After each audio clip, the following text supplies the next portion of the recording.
بسم اللہ الرحمن الرحیم۔ السلام علیکم ورحمۃ اللہ وبرکاتہ۔ فریڈم اکیڈمی کی جانب سے تمام طلبہ و طالبات کو اردو کی کلاس میں خوش آمدید۔ بچوں، آج ہم نے آپ کی اردو کی درسی کتاب میں سے جس سبق کا انتخاب کیا ہے اس سبق کا نام ہے بوڑھی کاکی۔ سبق بوڑھی کاکی کے مصنف منشی پریم چند ہیں۔ آپ کا اصل نام دھمپت رائے تھا۔ آپ ضلع بنارس کے ایک گاؤں میں پیدا ہوئے۔ منشی پریم چند کا تعلق ایک غریب گھرانے سے تھا۔ میٹرک کے بعد پرائمری اسکول میں آپ ایک استاد مقرر ہو گئے۔ ان کی ادبی زندگی کا آغاز 1901 میں ہوا جب انہوں نے رسالہ زمانہ کے لیے مضامین لکھے۔ 1908 میں ڈپٹی انسپکٹر مدارس ہو گئے۔ پریم چند کی ادبی زندگی کا آغاز 1901 میں ہوا۔ آپ نے منشی دیا نارائن نگم کے رسالے زمانہ میں مضامین لکھے۔ پھر افسانہ نگاری اور ناول نگاری کی طرف متوجہ ہوئے۔ منشی پریم چند اردو مختصر افسانے کے خالقی نہیں بلکہ اردو افسانوں میں حقیقت نگاری کی ابتدا بھی انہی کے ہاتھوں سے ہوئی۔ منشی پریم چند کے یہاں زندگی کا صحیح احساس موجود ہے۔ وہ سماجی حالات کا شعور رکھتے تھے۔ آپ کی مشہور افسانوں میں سوز وطن، واردات، بیوہ، بازار حسن، نرملا، میدان عمل، گودان، پریم بتیسی، پریم پچیسی، پریم چالیسی اور چوہان ہستی آپ کی مشہور تصانیف ہیں۔ انہوں نے کل 29 ناول لکھے۔ آپ کا انتقال 1936 میں ہوا۔ یہ سبق جو آپ کی اردو کی درسی کتاب میں موجود ہے بوڑھی کاکی، اس کا مرکزی خیال کچھ اس طرح کا ہے۔ مصنف کے خیال میں کہ انسان جو ہے وہ لالچ اور حرص کا پتلا ہے، کہ وہ کس طرح سے اپنے بزرگوں کی محنت سے کمائی جانے والی دولت کو، جمع پونجی کو جب وہ حاصل کر لیتا ہے تو ان کا خیال رکھنا چھوڑ دیتا ہے، یعنی کہ وہ بزرگ جو کہ اپنی پوری جائیداد ان کے نام کر دیتے ہیں، ان کے حوالے کر دیتے ہیں، تو وہ بزرگ جو ہے وہ سب کچھ دینے کے باوجود بے بسی کی تصویر بنے نظر آتے ہیں۔ اور ہمارے معاشرے کی اسی برائی کو اور اس المیے کو منشی پریم چند نے اپنے اس افسانے کا موضوع بنایا ہے۔ تو بچوں، آج ہم مختصراً سی آپ کے سامنے اس کی وضاحت کرتے ہیں۔ یہ سبق آپ کے اردو کی درسی کتاب کے صفحہ نمبر 58 پر موجود ہے۔ بچوں، اس سبق میں ایک بوڑھی کاکی نامی خاتون کا ذکر ہے جو کہ ہاتھ، پیر، بینائی سب جو ان کے اندر حصے ہیں سب جواب دے چکی ہیں سوائے ذائقے کے حص کے۔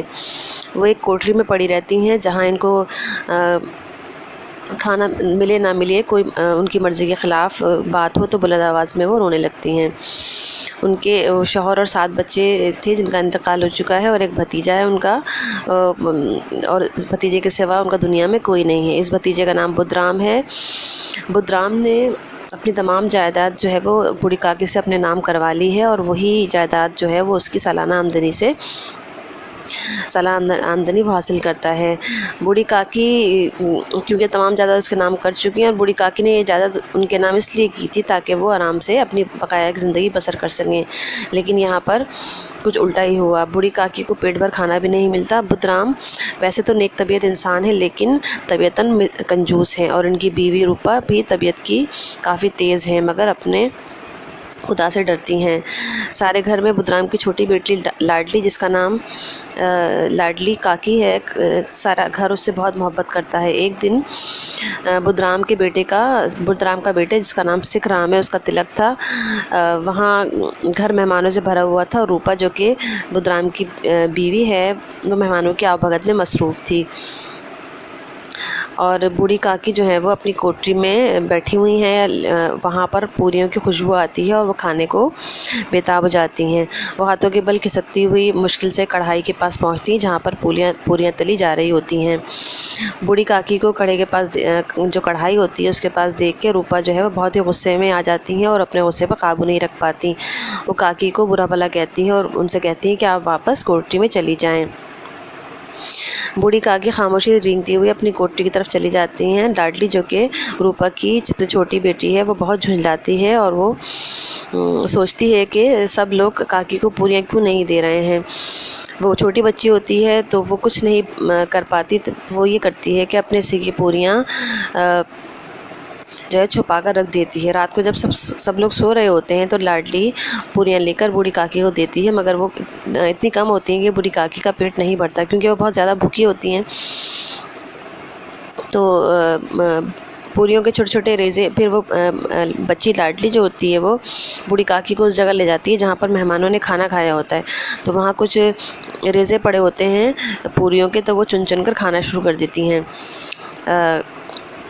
اس کے بعد کاکی وہاں برتنوں اور زمین سے پوریوں کے ٹکڑے اٹھا اٹھا کے کھانے لگتی ہیں۔ اتنے میں روپا کی آنکھ کھل جاتی ہے اور لاڈلی کو تلاش کرتی ہوئی وہ صحن میں آتی ہیں اور دیکھتی ہیں کہ کاکی جو ہے وہ پوریوں کے ٹکڑے اٹھا اٹھا کر کھا رہی ہیں۔ یہ دیکھتے ہی اس کا کلیجہ، یعنی کہ اس کو کافی شرمندگی ہوتی ہے اور اس کا کلیجہ سن ہو جاتا ہے، اور وہ اپنی خود غرضی اور بے انصافی کو دیکھ کر اس کو احساس ہوتا ہے کہ جس کی جائیداد میں سے ہم کھا رہے ہیں وہ عورت کس طرح سے ہم بے بس ہے اور ہم اس کو پیٹ بھر کھانا بھی نہیں دے رہے۔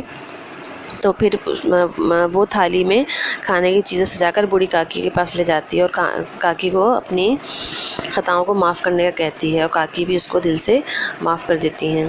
تو بچوں آج تک کے لیے اتنا ہی کافی ہے۔ امید ہے آپ کو آج کا لیکچر سمجھ آیا ہوگا اور آپ کو اس کو سننے میں بھی مزہ آئے گا۔ تو آپ لوگ اپنے گھر میں اس افسانے کی جو ہے وہ بلند خوانی کیجیے گا، اور پھر اس کا ورک آپ کو انشاءاللہ تعالی ہم نیکسٹ ڈے سینڈ کریں گے۔ اللہ حافظ، فی امان اللہ، اپنا بہت خیال رکھیے۔